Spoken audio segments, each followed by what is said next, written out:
You've tuned in to When Your Mind Becomes the Scene of the Crime podcast. I'm Dr. Linda F. Williams. I take survivors of abuse and trauma from pain to purpose so that you take back your power, tap into the truth of who you are, and live your best life now. So I wake up in the morning and I hear this intermittent beep. If your alarms need batteries, you'll just hear that intermittent beep.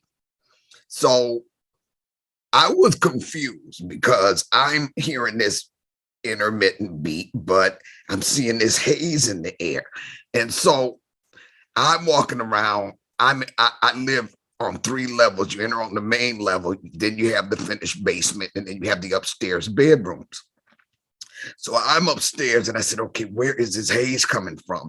I come down to this main level. I go down to the basement. I can't find the dadgum smoke, but I'm still hearing this beat. So I go outside and I said, well, let me see if I see this smoke outside. And I'm seeing the smoke outside. And the lady, like several doors down from me, I looked over at her and I said, do you see that smoke? Do you know where it's coming from? And she kind of looked at me funny.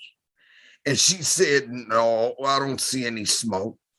So I come back in the house cussing. I ain't gonna lie, I was cussing my butt off. See, how in the heck doesn't she see this dadgum smoke? So I'm back upstairs, main floor, basement. Well, eventually, because I keep hearing this beat, but none of the smoke alarms are going off, I call the fire department. Pretty soon, a big fire truck pulls up and at least four firemen come in the house. They're all over the place. They're not seeing the smoke either. They hear the beat. So they're upstairs, they downstairs, full equipment, fully loaded, fully packed.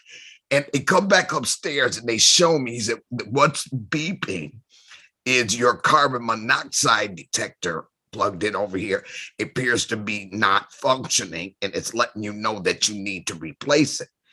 Well, I'm still seeing smoke and I'm convinced I'm smelling it now, but I don't understand how come this lady outside, this house full of firemen are not seeing this smoke. So they finally leave. They are convinced that this lady's tripping because we're not seeing any smoke. And this dead carbon monoxide detector, there's no carbon monoxide. We don't know what our problem is, but guess what? We got to get back to the station. So they all left. So I'm still walking around trying to figure out why am I the only son of a gun seeing this smoke and smelling this smoke. Well, eventually I rubbed my eyes and realized that I had gone to sleep in a pair of cheap colored contacts that I got at the beauty supply store. Now, once I realized I had those on, I knew, Linda, anytime you sleep in these things, you wind up with this haze and you need to take them off. So I took them off and within a few minutes, my whole vision cleared up.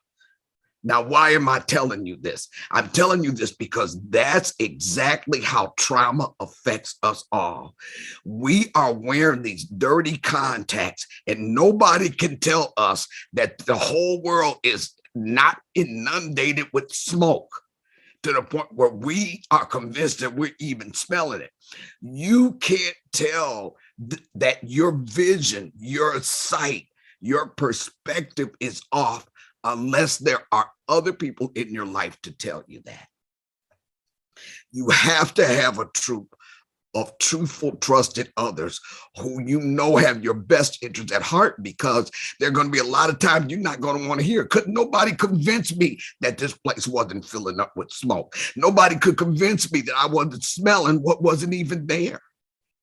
Now, how embarrassing is that? I'm looking 14 karat crazy, cussing out the lady down the way because she doesn't see this smoke.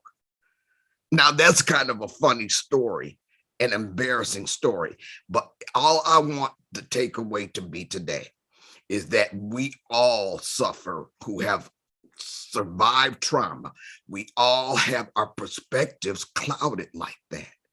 Now, if you are perceiving the world through dirty contacts, okay, every decision you make in your life is colored by the way you're seeing the world, and you are not seeing the world clearly. You aren't seeing it straight. Okay.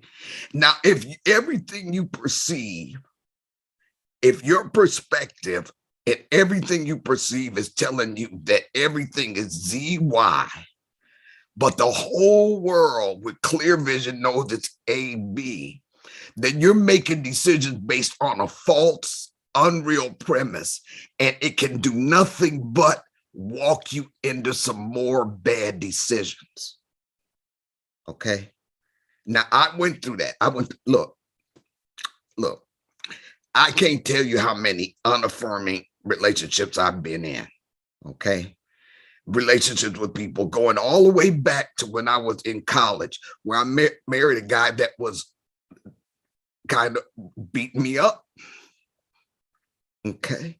Then left that marriage. I'm running for my life. I'm in survival mode. Okay. And then I have to tell you that whole story, or you can read the book. I'll put out a series of videos telling my life story. But then I got into another bad relationship, then another bad relationship, then another bad relationship. None of them were good for me. Why? Because I'm making all of these relationship decisions based on the cloudy vision. And I didn't have enough sense to just take the daggum contacts out my eye. Okay. I'll tell you another situation. So the last guy that I broke up with was about 8 years ago. And I remember him telling me that, look, because he used to like to barbecue, and I had white carpet. It was very light carpet. And he said he came upstairs one day and he was all regretful because he said he had dropped a whole plate of barbecue on the carpet. Well, I kind of said, well, don't worry about it. I'll get it up. I cleaned it up and everything, right? Well, after I broke up with him, my sister recognized that I was having a lot of trouble seeing. I already have night blindness. That's a given. Okay. At the last semester of my master's degree program, I all of a sudden lost my eyesight, and they couldn't figure out what that was. So I have distorted vision with certain illumination. But she recognized, Linda, you aren't seeing anything. You can't be out here driving like that. You're behind is going to the doctor to see what your major malfunction is. She insisted on it. So, okay, I'll go do this. I was 80% blind in my right eye, and I only had a little vision in my left eye. The problem was that I had cataracts so bad that I wasn't seeing anything. So I went through the surgery. I had both of the lenses replaced, and over time, I began to see stuff. That big grease stain in my white carpet, I never saw it, but all of a sudden it's coming clear to me. I saw cobwebs. My walls needed to be washed. I saw dirt I had no freaking clue was there. And as my vision cleared up, honey, I went to cleaning house. And that's what we have to do. We have to have somebody that's going to care enough about us with no ulterior motives, because we have to know that when we get our back up and don't want to hear what they got to say to us, we have got to know that we have to trust what they're telling us, whether we like it or not, because we are not going to like it. It's going to be foreign to us. So we need to know that we can trust them enough to listen to what they have to say, because it's like they are our blind cane until we clear up our vision.